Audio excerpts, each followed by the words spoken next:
Assalamualaikum warahmatullahi wabarakatuh.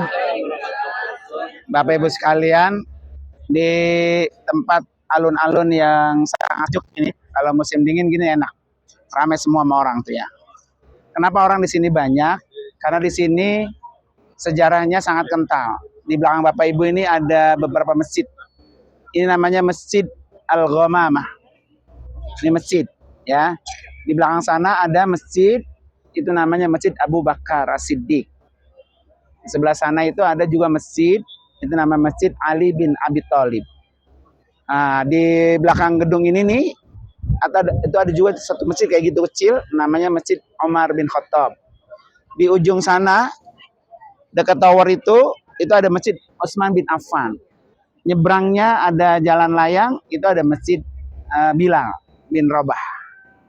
Nah, berkaitan dengan masjid-masjid yang ada di sini, satu, masjidnya nggak aktif, maksudnya nggak dipakai buat sholat, hanya sebagai monumen saja.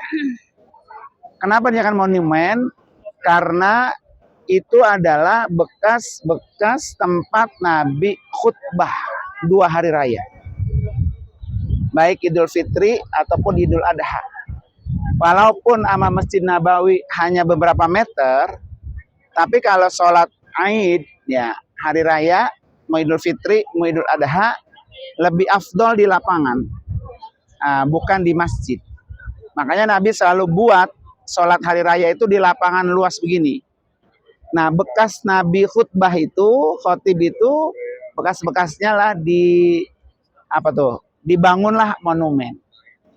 Nah, khusus buat masjid ini namanya Masjid Al-Ghamamah. Ghamamah itu artinya awan atau mendung. Kenapa? Karena ada 2 peristiwa penting. Satu, ketika Nabi sedang melakukan sholat hari raya, kemudian ketika Nabi berkhutbah, mataharinya sudah mulai panas. Akhirnya diteduhkanlah oleh awan itu. Maka disebut Masjid Al-Ghamamah. Yang kedua, peristiwa yang kedua, karena suatu ketika kampung Madinah ini paceklik musim kemarau yang berkepanjangan, panjang sekali, sehingga masyarakat Madinah sudah kehabisan air.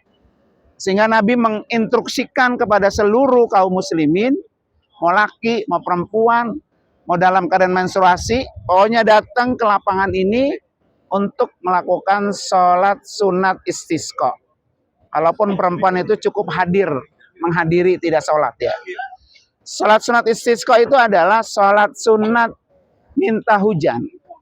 Maka akhirnya Nabi lakukanlah sholat sunat istisqa di sini. Ya, setelah sholat istisqa itu dilakukan, turunlah awan itu menghitam, mendung, kemudian tidak lama hujan.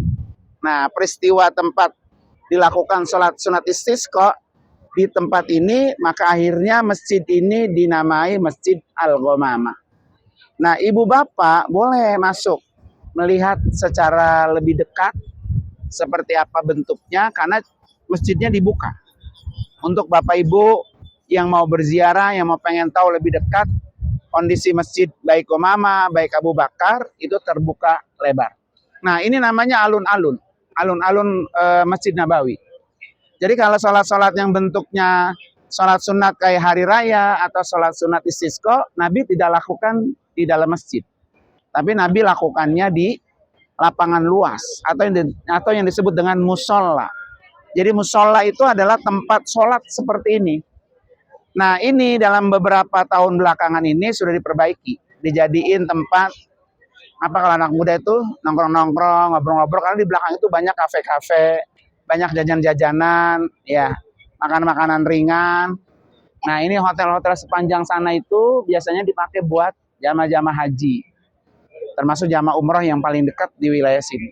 Dan alhamdulillah Bapak Ibu tidak mengambil posisi hotel yang di sini. Karena kalau ibu-ibu terutama ya, yang hotelnya di sini, dia kalau sholat harus ngejar ngelewatin shop imam. Jadi kalau masbuk, kalau terburu-buru, itu kebirit-birit. Dia harus ngelewatin shop kepala imam. Imam kan kepalanya di sini, maka dia harus ke sana. Maka enaknya kalau di sebelah sana, walaupun masbuk, dia tetap langsung takbir tanpa harus dia ngos-ngosan mencari shop di belakang imam, ya kan? Nah, inilah kelebihannya. Makanya biasanya hotel yang sebelah sini akan lebih murah sedikit dibanding hotel yang di depan sana.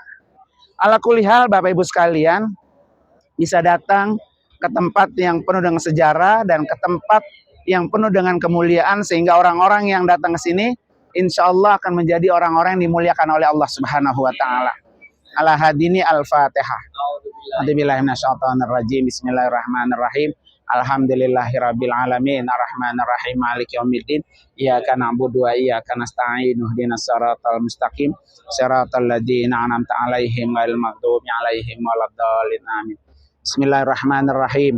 Alhamdulillahirabbil alamin. Allahumma shalli ala sayidina Muhammadin wa ala ali sayidina Muhammad. Allahumma rabbi anzilna munzalan mubarakan wa anta khairul munzilin. Allahumma rabbi anzilna munzalan mubarakan wa anta khairul munzilin. Allahumma rabbi anzilna munzalan mubarakan wa anta khairul munzilin. Wa sallallahu ala sayidina Muhammad walhamdulillahi rabbil alamin.